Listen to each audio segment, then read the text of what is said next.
My first job was a service job where we had one bin for both garbage and recycling. The top was covered and you can only see two holes, one for recycling, one for garbage. And if you open it up, you find out it all leads to the same place. This was my first interaction with greenwashing. Being green is a nice symbolic moral act. Looking like you care about plants and trees and Mother Earth makes you look like a good person that cares more about than just themselves.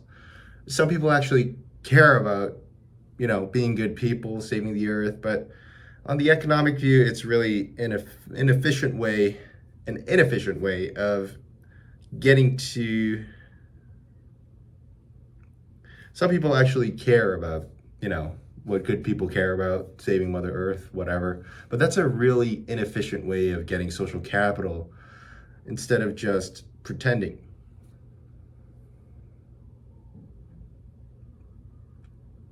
Some people actually do care about being good people, saving Mother Earth. But economically speaking, that's a really inefficient way of getting social capital from, just pretending and virtue signaling.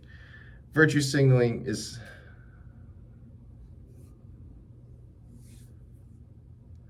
some people actually care about being good people, saving Mother Earth, the children, the animals.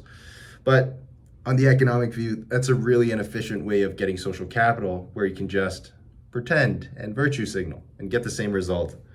Virtue signaling is sort of like stealing. It's only bad if you get caught. Otherwise, free stuff. Thanks, Machiavelli.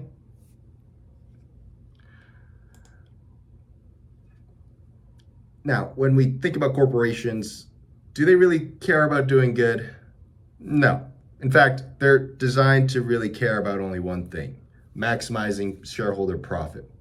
But then corporations got really big and influential in societies, so some genius came up with the idea that corporations should also do some good for people other than itself or its shareholders.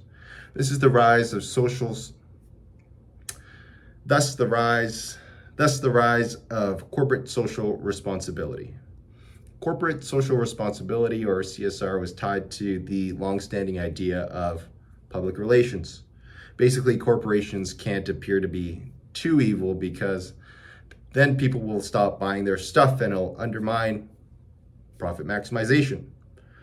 Corporations started donating money to look like they cared about people, but how many would still do it if they didn't benefit from a positive relationship with the public and their customers? I don't know. Economically, being good isn't really a part of the equation. Ask any economics professor. They'll agree that they're terrible people.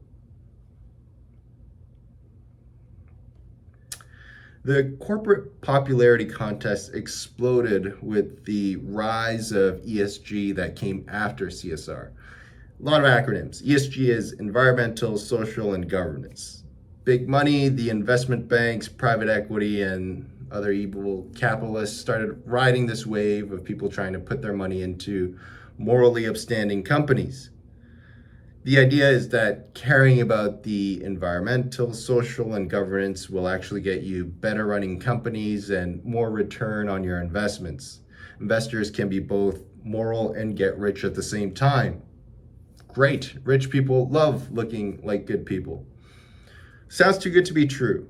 Well, the rationale is that moral goods like helping the environment is actually good for profits, say risk-adjusted returns, because it addresses. Well, the rationale is that moral goods like helping the environment is actually good for profits because it addresses things like systemic return.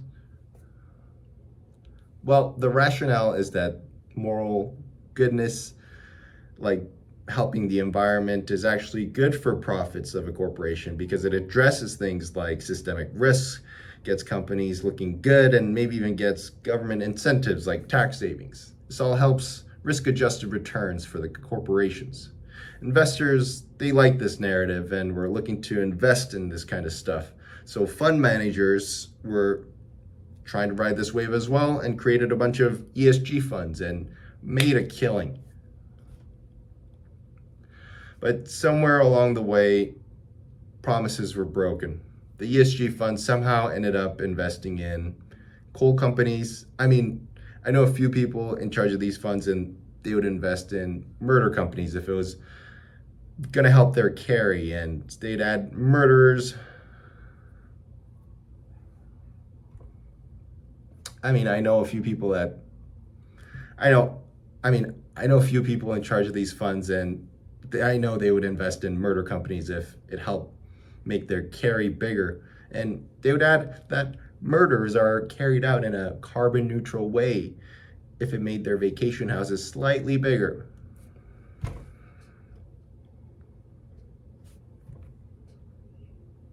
I mean, I know a few people in charge of these funds, and they're evil people. They would invest in murder companies if it made their carry bigger. And they would add that murders are carbon neutral if it made their vacation houses slightly more extravagant. So, how exactly does greenwashing happen? There are some laws now that prevent this, but it was much worse during the boom of ESG, in the first boom. It's actually interesting.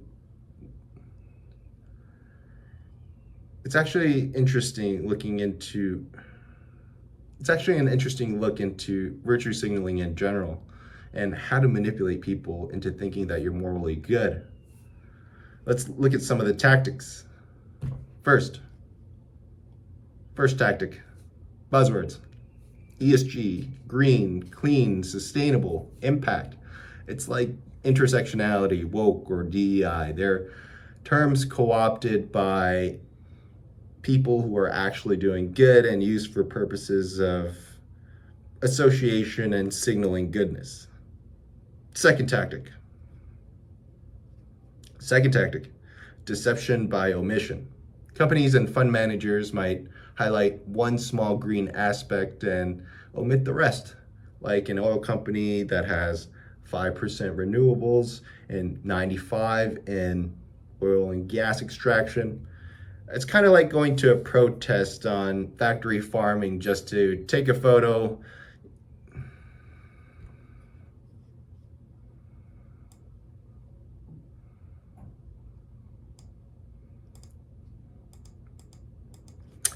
It's kind of like going to a protest on factory farming just to take a selfie and leave to grab a steak, then post that photo of the protest on Instagram and claim to be an activist. Third tactic, obfuscation. Obfuscation.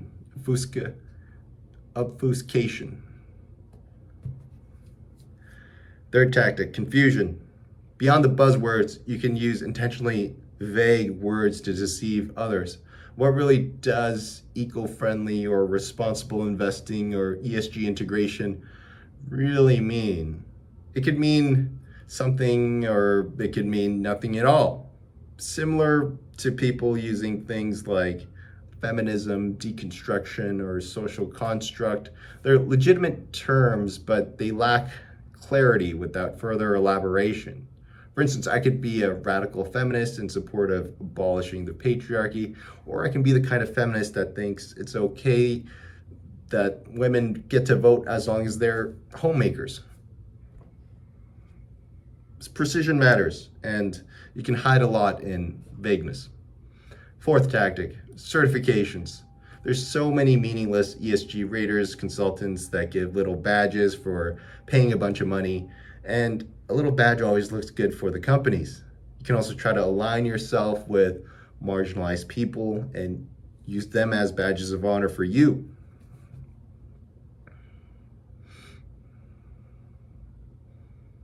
In the social justice sphere, you can virtue signal by trying to align yourself with marginalized people and use them as badges of honor for you, and then drop them as soon as you get the moral validation. Finally, the fifth tactic, although I'm sure there's many more, idealistic goals. It sounds great when companies say they'll be net zero by 2030, but who's really holding them to their word? Similarly, you can make wild commitments that you're going to give a portion of your salary to charity for the rest of your life, but talk is cheap. Where are the receipts? Where are the receipts? In general, the laws are slow to catch up, but it eventually started to catch up to greenwashing. The Securities and Exchange Commission started cracking down on banks that were misstating and omitting information relating to ESG funds. They also adopted amendments to the name rule that prevented funds from misleading people by having ESG names when they didn't really invest in ESG stuff.